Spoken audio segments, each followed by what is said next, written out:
Assalamualaikum warahmatullahi wabarakatuh.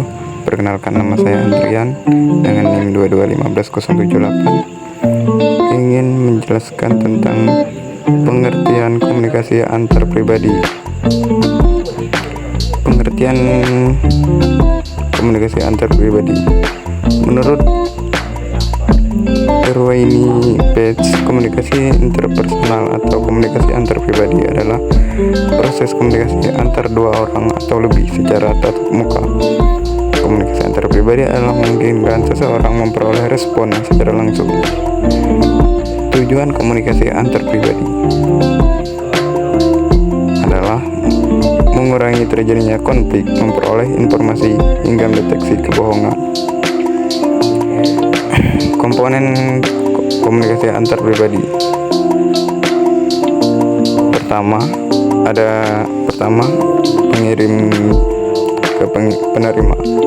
Komunikasi antar pribadi melibatkan paling tidak dua orang. Setiap orang yang terlibat dalam komunikasi antar pribadi memformulasikan dan mengirim pesan. Fungsi pengirim dan juga sekaligus menerima dan memahami pesan atau fungsi penerima.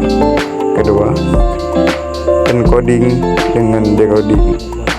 Encoding adalah tindakan yang menghasilkan pesan-pesan yang disampaikan, dikode atau diformulasikan terlebih dahulu dengan menggunakan kata-kata, simbol dan sebagainya. Sedangkan decoding, tindakan menginterpretasikan atau memahami pesan-pesan yang diterima. Di dalam komunikasi antar pribadi, fungsi encoding dan decoding pada setiap orang terlibat dalam proses komunikasi. Ketiga, pesan dengan pesan. Dalam komunikasi antar pribadi, pesan-pesan dipertukarkan bisa berbentuk verbal atau kata-kata, atau non-verbal, atau gerakan simbol, atau gabungan antara keduanya. Keempat, saluran.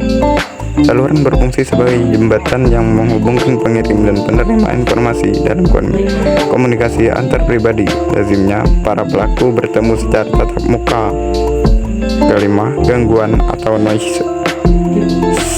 Sering sekali terjadi pesan yang dikirimkan berbeda dengan pesan-pesan yang diterima. Hal ini disebabkan oleh gangguan atau noise, seperti gangguan fisik, gangguan psikologis, dan gangguan sistematik. Keenam, umpan balik memainkan peranan yang penting dalam proses komunikasi antar pribadi, karena pengirim dan memberikan umpan balik dalam berbagai cara, baik secara verbal atau pertanyaan dan jawaban, maupun non-verbal atau anggukan kepala, senyuman, kerutan dahi. Ketujuh, konteks di mana kita berkomunikasi akan mempengaruhi proses komunikasi itu sendiri. Misalnya, Anda berbicara dengan keluarga di rumah akan berbeda dengan jika Anda berbicara dengan seseorang yang menjadi atasan Anda. Ada 3 dimensi konteks dalam komunikasi antar pribadi, yaitu dimensi fisik, dimensi sosial psikologis, dan dimensi temporal. Bentuk-bentuk komunikasi. Bentuk komunikasi ini terdiri dari 4 bagian. Pertama, lisan. Kedua, nonverbal. Ketiga, tertulis. Keempat, visual. Pertama, lisan. Komunikasi verbal atau lisan adalah penggunaan bahasa untuk mentransfer informasi melalui berbicara atau bahasa isyarat.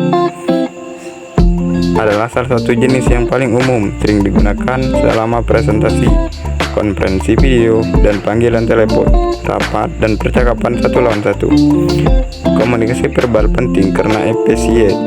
Kedua, komunikasi nonverbal adalah penggunaan bahasa tubuh, gerak tubuh, dan ekspresi wajah untuk menyampaikan informasi kepada seorang lain. Ini dapat digunakan baik secara sengaja maupun tidak sengaja. Misal, Anda mungkin tersenyum secara tidak sengaja saat mendengar ide atau informasi yang menyenangkan atau menyenangkan.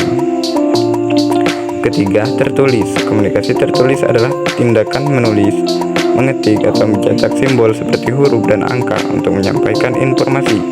Hal ini membantu karena memberikan catatan informasi untuk referensi. Menulis biasanya digunakan untuk berbagai informasi melalui buku, template, blog, surat, memo, dan lain-lainnya.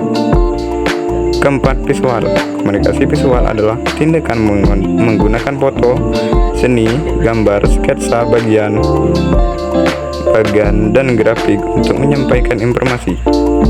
Visual ini sering juga digunakan sebagai bantuan selama presentasi untuk memberikan konteks yang membantu di samping komunikasi tertulis atau verbal karena orang memiliki gaya belajar yang berbeda. Komunikasi visual mungkin lebih membantu bagi beberapa orang atau mengonsumsi ide dan informasi. Mungkin itu saja yang dapat saya sampaikan.